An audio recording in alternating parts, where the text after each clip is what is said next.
देखिए, केजरीवाल सरकार के प्रति लोगों में बड़ा रोष है, क्योंकि उसने झूठे वायदे दिल्ली के लोगों के साथ किए हैं। वहां की अगर स्थिति देखें, पिछले 10 वर्षों में जो व्यक्ति पेरिस बनाने की बात दिल्ली को करता था, उस व्यक्ति ने उसकी हालत बड़ी खराब कर दी है। वो पेरिस तो नहीं बना पाया, दिल्ली को, अपने घर को जरूर पेरिस बना लिया, अपने घर के अंदर सुख सुविधाएं खड़ी कर दी। लोग उसकी तरफ देख रहे हैं कि हम जो इसने कहा था कि वो सुख सुविधाएं शायद देंगे। मैंने ये नहीं कहा था, मैंने कहा था कि झाड़ू लेकर के, झाड़ू तो सफाई का काम करता है। मैं बात कर रहा था लोगों से, कल बहुत बड़ा कार्यक्रम था और मैंने कहा था कि झाड़ू का काम होता है सफाई करना, परंतु उस झाड़ू ने तो दिल्ली में गंद को फैलाया है, गंद फैला दिया है। क्योंकि एक ही झाड़ू होता है, सफाई भी कर देता है, गंद भी फैला देता है। और मैंने उनको ये बात कही थी कि अगर यही झाड़ू है जो सफाई करता है और इस झाड़ू को ऊपर उठा ले तो क्या होता है? तो वहीं के लोग बोले, कहा भूत उतर जा। मैं कहा फिर तार दो ना भूत मखा। केजरीवाल का भ्रष्टाचार के अंदर बाल बाल फंसा हुआ है। अगर उसने एक कदम भी रखा है, वहां भी भ्रष्टाचार हुआ है।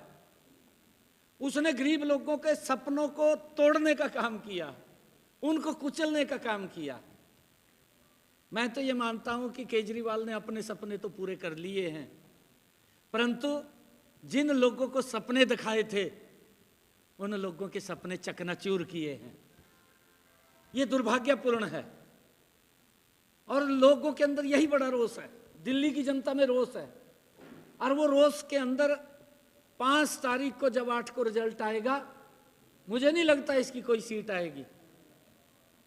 इसको तो मदरसे में दाखिल करवाएंगे शायद दिल्ली के लोग। मेरी जानकारी में तो है नहीं है, वैसे तो ये कांग्रेस का अपना विषय है, पर उन्होंने ये सोच लिया होगा भी हुड्डा साहब बुजुर्ग हो गए हैं, ये मुझे तो इसके बारे में मालूम नहीं है, क्यों नहीं रखा क्यों नहीं, ये तो अंदर की बात है, राहुल गांधी को पता होगी। तो क्या लगता है बुजुर्ग हो गए सर? आपको क्या लगता है बुजुर्ग हो गए सर? आपको क्या लगता है कि बुजुर्ग हो चुके हैं सर? वो राहुल भी बुजुर्ग हो गया और तो वैसे युवा कहीं जानू का यो युवा कांग्रेस का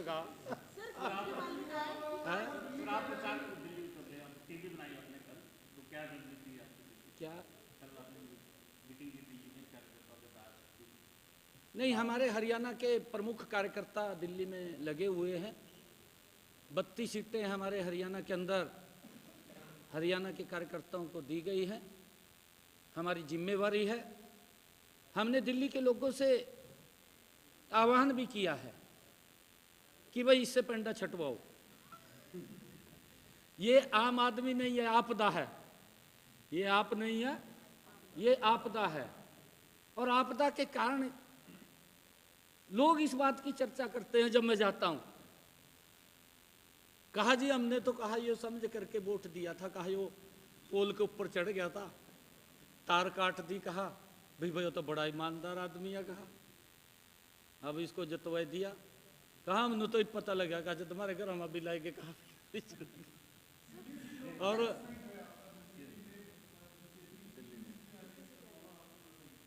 दिल्ली के अंदर भारतीय जनता पार्टी बहुत बड़े मैंडेट के साथ सरकार बना रही है और कांग्रेस और आम आदमी दोनों एक थैली के चट्टे बट्टे हैं।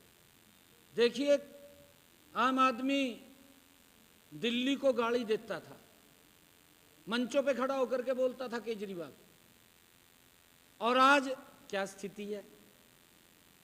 एक दूसरे को गाली देता था, अब गले मिल गया। हमारे हरियाणा में तो कुश्ती भी लड़ी या नहीं लड़ी? दोनों ने मिलकर लड़ ली। और ये दिल्ली में भी सुबगाहट हो रही है। चंडीगढ़ में भी लड़ रहे हैं कांग्रेस के साथ। हाँ, ये देखिए, दोनों भ्रष्टाचार की दलदल में फंसे हुए हैं। इनका हेतु लोगों को जीवन को सरल करना या उनकी व्यवस्था को ठीक करना नहीं है। इनका तो मतलब ये है, कहा जी मौका मिल गया और अन्ना जा इनू भी साइड में बैठा दो कहा और दोनों हाथ से चिपट गए है। जिस तरह कांग्रेस चिपटा थी इस तरह नहीं चिपट गए दोनों हाथ से चिपट गए, दोनों हाथ से। मेरी बात तो सुनो, दोनों हाथ से चिपट गए और ये हालत खराब कर दी दिल्ली की कि आज पीने का पानी नहीं है, आज गंगा स्वच्छ, यमुना स्वच्छ नहीं है।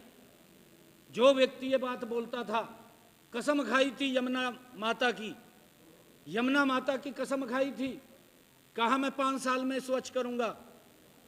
मैंने दिल्ली के लोगों को पूछा है, मैं कहा भाई आपके यहाँ कितने साल के लिए वोट देते हैं एक व्यक्ति को?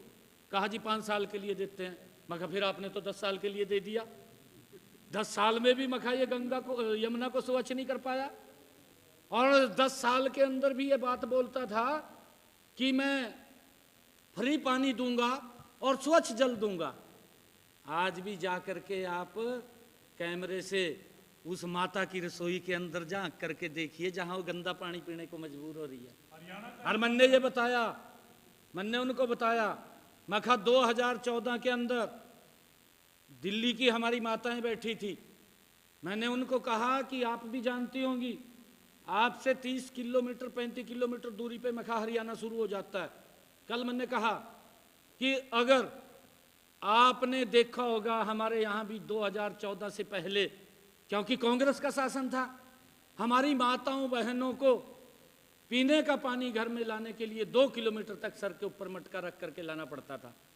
मैं कहा ये बदलाव नरेंद्र मोदी जी के समय के अंदर आया। आज हरियाणा के अंदर किसी भी माता बहन के सर के ऊपर मटका दिखाई नहीं देता। स्वच्छ जल उसकी रसोई के अंदर पहुंचाने का काम ये पिछले 10 वर्षों में हमारी डबल इंजन की सरकार नरेंद्र मोदी जी के नेतृत्व में हमने दिया है। और मैंने कहा है, दिल्ली के लोगों से कहा है, आप चिंता मत करिए।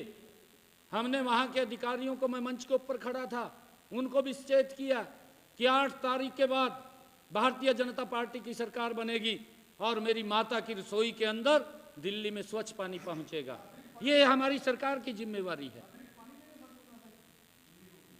अरे यार उसके पास मैनेजमेंट नहीं है, मैनेजमेंट उसका अपने घर का है। पानी तो बहुत है परंतु उसने काम नहीं किया, पानी बहुत है परंतु उसकी मैनेजमेंट नहीं है, उसका वितरण ठीक नहीं है। जब उसके पास नीति या योजना नहीं है वो तो खड़े होकर कह दे यार, कहा जी मैं ये भी फ्री दूंगा वो भी फ्री दूंगा, लॉलीपॉप देता है।